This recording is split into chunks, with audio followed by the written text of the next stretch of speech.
नमस्कार, सुबह के 10 बजने को है, वक्त हो चला है अपना बिहार का। मैं हूं शुभी मिश्रा आपके साथ और बुलेटिन की शुरुआत करेंगे।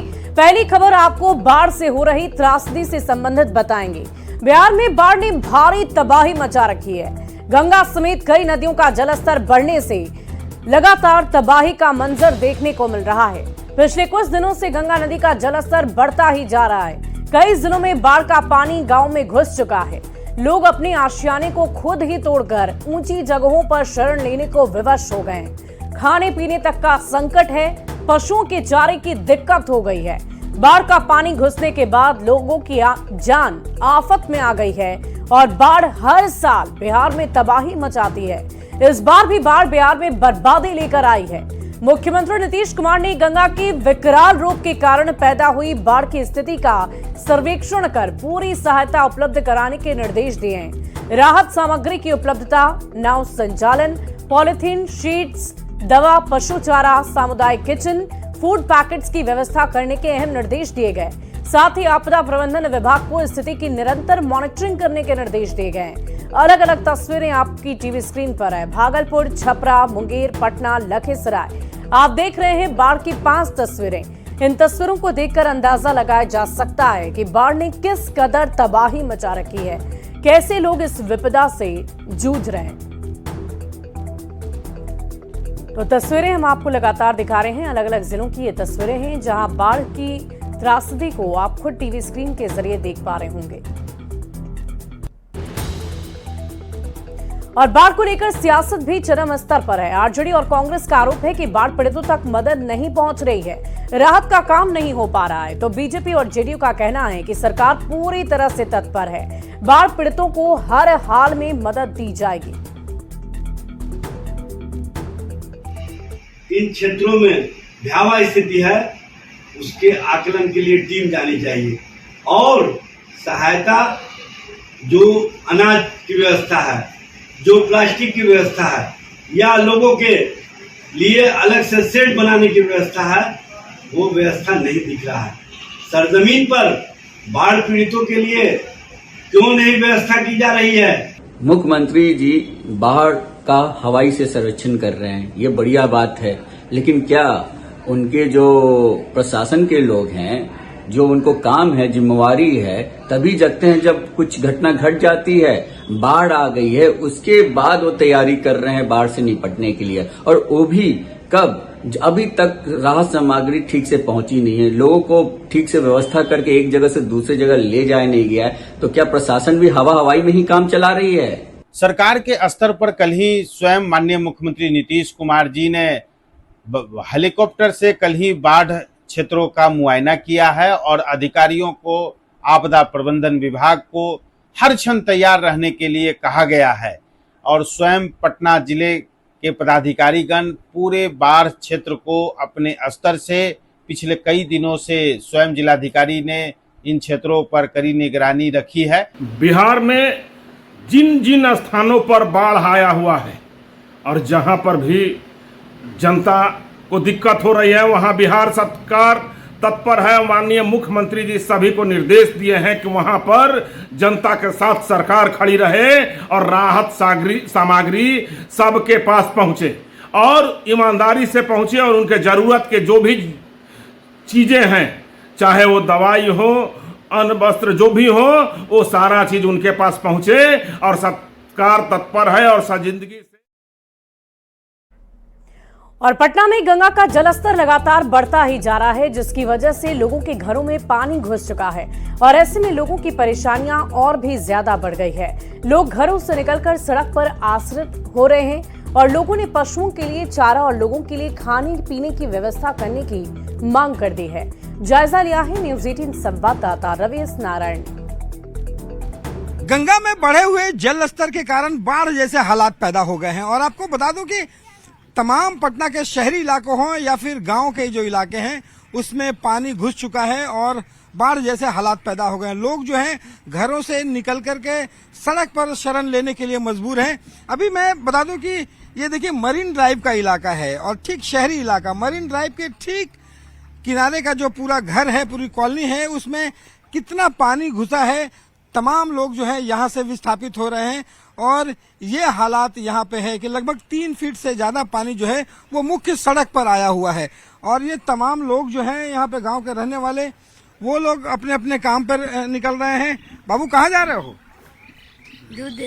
दूध देने के लिए पानी में डूब के जाना पड़ रहा है। हाँ। हैं? और घर में भी पानी घुसा है। नहीं। कोई दिक्कत है? कितनी दिक्कत है? दिक्कत तो है ही है, जानवर के बहुत परेशानी हो रहा है। कुट्टी नहीं मिल रहा है, दाना नहीं मिल रहा है, आने जाने में परेशानी हो रही है। जानवर जहाँ बांधते हैं वहाँ पूरा पानी जमा हो गया है। अच्छा, जानवर को हटाना, उनका चारा भी नहीं मिल रहा है? नहीं मिल रहा है। तो और कोई आया था यहाँ पे? नहीं, अभी तो सरकार कोई की तरफ से? नहीं, अभी कोई मदद नहीं मिला है। देखिए यहाँ पे ये जो शहरी इलाका है जहाँ आप रह रहे हैं, मरीन ड्राइव के ठीक किनारे, यहाँ पे इतना पानी पहले कभी तो हम तो आए हैं जब से 2016 के बाद से कभी देखे नहीं है, पहली बार इतना पानी देख रहे हैं। पूरा घरों में घुस गया है? जी जी, 16 के तो पहले उससे आया। पहले कभी नहीं देखे? नहीं, कभी नहीं देखे सर। कि मुख्य सड़क पर 3 फीट पानी जम जी, गया हो? 3 फीट पानी जमा हुआ है, आने जाने का काफी दिक्कत हो रहा है। यहाँ तक कि पशु वाले को लिए पशु चारा नहीं मिल रहा है, कुछ नहीं मिल पा रहा है। सरकार का पटना सिटी इलाका है, यहाँ पे कुछ नहीं मिल रहा है। यहाँ पे सब लोग राज्यपाल तक आते हैं माथा टेकने, और यहाँ पे कोई देखने वाला नहीं है किसान का कि क्या स्थिति है। तो देखिए ये पूरा पटना सिटी का इलाका है, यहाँ पे के शहर का बीचों बीच स्थित है, लेकिन हालात ऐसे हैं कि पूरी तरह से जो बाढ़ का पानी है वो भर चुका है। और खास करके जो चारा है, पशुओं का जो लोग यहाँ पे बांधते हैं, उसकी दिक्कत जो है वो हो रही है।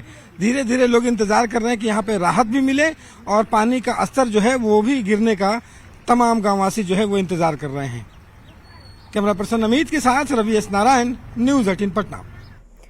और इस पूरी खबर की अधिक जानकारी के साथ न्यूज 18 संवाददाता पटना से रवि एस नारायण हमारे साथ लाइव जुड़ चुके हैं। सीधे उनका रुख करूंगी। रवि, क्या कुछ तस्वीरें हैं? इस वक्त आप कहां पर मौजूद हैं?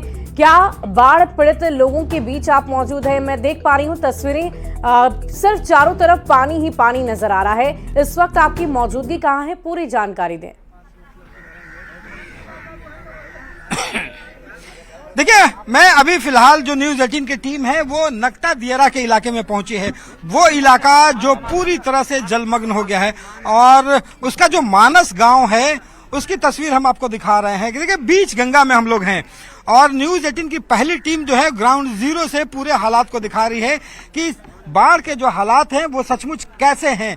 लोग घरों में बैठ करके अनुमान लगा रहे हैं कि बाढ़ आई है या अभी कम नहीं है, लेकिन आप जरा तस्वीरों के जरा देखिए कि ये जो आपको जलकुंभी जहां पे दिखाई पड़ रही थी वो मुख्य सड़क है जहां पे गाड़ियां जो है 4 व्हीलर चलती थी, लेकिन किस कदर जो है वो पूरा गांव, सड़क, इनका बाजार, घर सब जो है यहाँ पे डूबा हुआ है।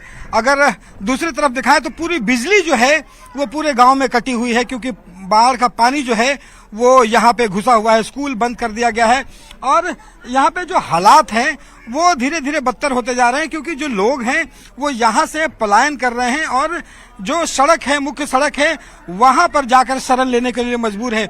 जिला प्रशासन जो है वो कम्युनिटी किचन जरूर अगर वहां पे अगर आप कहें कि दीघा पथ पे चला रही है, लेकिन गांव में जो लोग हैं अपने घरों की सुरक्षा के लिए यहाँ पे बैठे हुए हैं। और तस्वीरों के जरिए अगर आपको दिखाएं कि जो भी अगर नाव यहाँ पे पहुंच रही है तो यहाँ पे लोगों को ये उम्मीद बन रही है कि निश्चित रूप से जिला प्रशासन या कोई टीम आई होगी और यहाँ पे राहत मिलेगा। तो ये हालात यहाँ पे हैं। यहाँ पे जो पूर्व सांसद हैं रामकृपाल यादव, वो भी यहाँ पे मुआयना करने के लिए पहुंचे हैं और वो साथ में ही हैं। रामकृपाल जी, जिस ढंग से देख रहे हैं कि पूरा इलाका जो है जलमग्न है, हालांकि जिला प्रशासन जो है वो भी अपने तरफ से कोशिश कर रही है। ये गंगा रुद्र रूप धारण कर ली और लगातार पानी बढ़ता ही जा रहा है और लोगों का जनजीवन अस्त व्यस्त हो गया है। प्रशासन की तरफ से सरकार को मैंने अनुरोध किया था तो प्रशासन ने कल से कम्युनिटी किचन प्रारंभ किया है, हेल्थ कैंप भी लगाया है, मगर अभी तक इस इलाके को बाढ़ क्षेत्र घोषित नहीं किया गया है।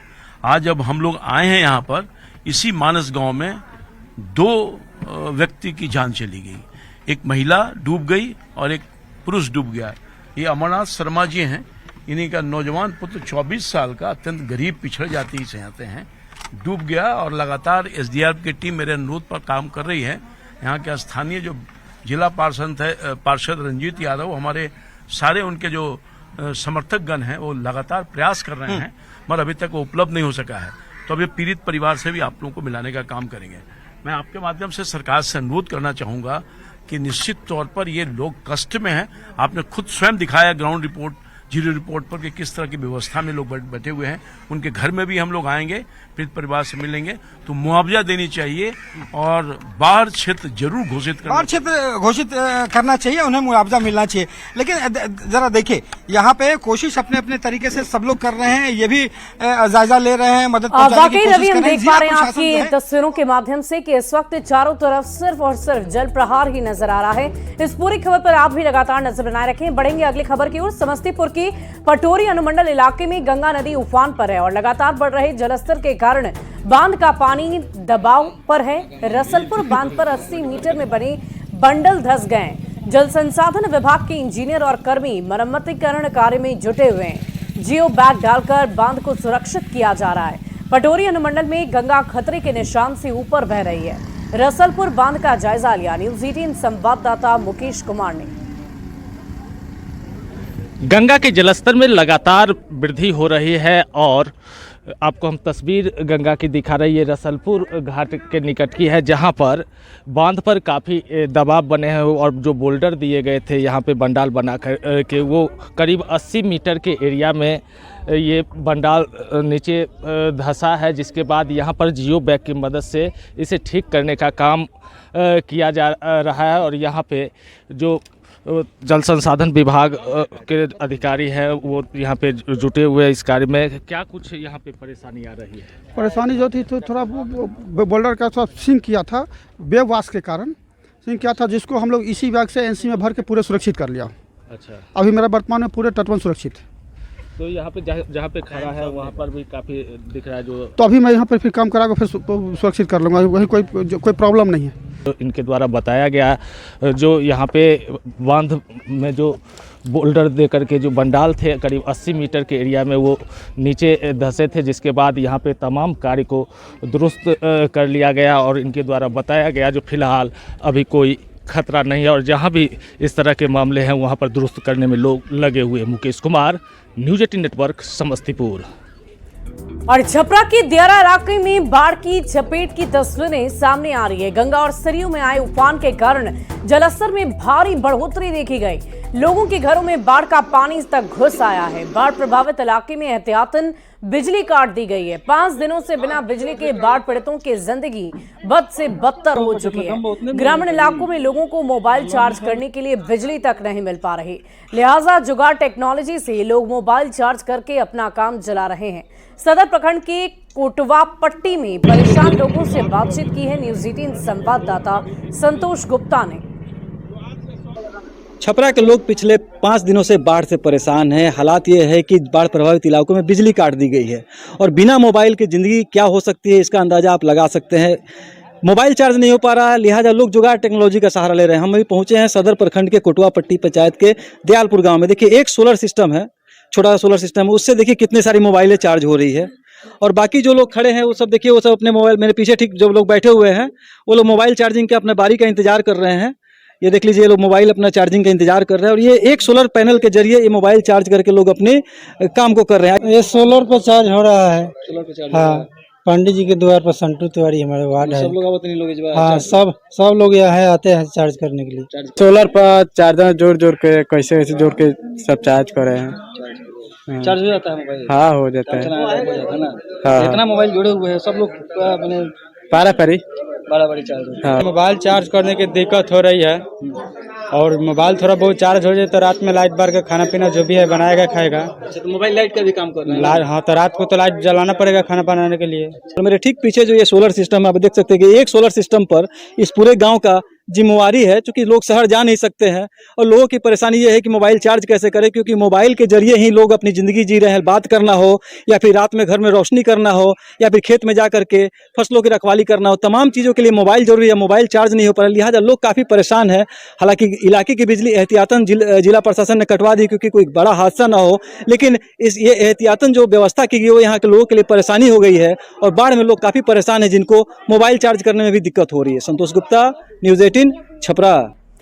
अगली खबर मुंगेर से, जहां गंगा में उफान से लोगों की मुश्किलें बढ़ चुकी है। जिला के 3 प्रखंडों में सबसे ज्यादा बरियारपुर प्रखंड प्रभावित है। उनके घरों में 4 से 5 फुट तक पानी घुस चुका है।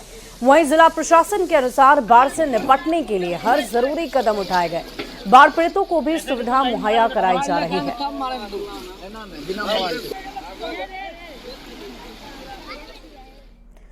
और अगली तस्वीर आपको वैशाली से दिखाएंगे, जहां राघोपुर और महनार के अलावा हाजीपुर के कुछ इलाकों में भी बाढ़ के पानी से लोगों का जीना मुहाल हो चुका है। हालांकि कल देर रात के बाद से गंगा नदी का जलस्तर थोड़ा गिरा जरूर है, उसमें गिरावट दर्ज होनी शुरू हो चुकी है, जिसके बाद कुछ राहत मिलने की उम्मीद है। लेकिन जिला मुख्यालय हाजीपुर के निचले इलाके में लोगों का हाल बेहाल हो गया है। हाजीपुर के हरवंशपुर, कुन्हारा घाट का इलाका सहित तेरसिया, रामचौड़ा मंदिर के अलावे हथसारगंज, बलवा, कुंवारी का इलाका डूब चुका है। लोगों ने राहत और बचाव की मांग की है। बहुत भयावह है। अगर निचला इलाके का बात किया जाए तो बहुत से घर जो है पानी में डूब चुके हैं। ग्रामीणों को ये अति नहीं था कि बाढ़ आ जाएगी। ग्रामीण को अगर ये पता रहता कि बाढ़ आएगी तो वो लोग पहले से व्यवस्था करके रखते। एक बैग रात में जो पानी बढ़ा, जिस कारण रामचौड़ा मंदिर के आसपास, हरिवंशपुर गांव के आसपास के जो लोग हैं वो पानी में रात भर छटपटा रहे हैं। वहाँ कोई व्यवस्था नहीं है। और भोजपुर में भी गंगा का जलस्तर बहुत तेजी से बढ़ता जा रहा है। शाहपुर, बिहिया, बढ़हरा, आरा और कोइलवर प्रखंड के सैकड़ों गांव बाढ़ के पानी में घिर चुके हैं और पूरी तरह से जलमग्न हो गए। शाहपुर प्रखंड सबसे ज्यादा प्रभावित हुआ, जहां की 11 पंचायत के कई दर्जन गांव बाढ़ की चपेट में आ गए। गांव में जाने वाली सड़कों पर 3 से 4 फीट पानी बह रहा है। आवागमन पूरी तरह से बंद हो गया है। जिला मुख्यालय से सैकड़ों गांव का संपर्क पूरी तरह से टूट चुका है। बाढ़ प्रभावित इलाकों की बिजली भी काट दी गई है, जिसके कारण लोगों की परेशानी का आलम और भी ज्यादा बढ़ गया है। गांव में आने जाने के लिए लोगों को नाव का सहारा लेना पड़ता है।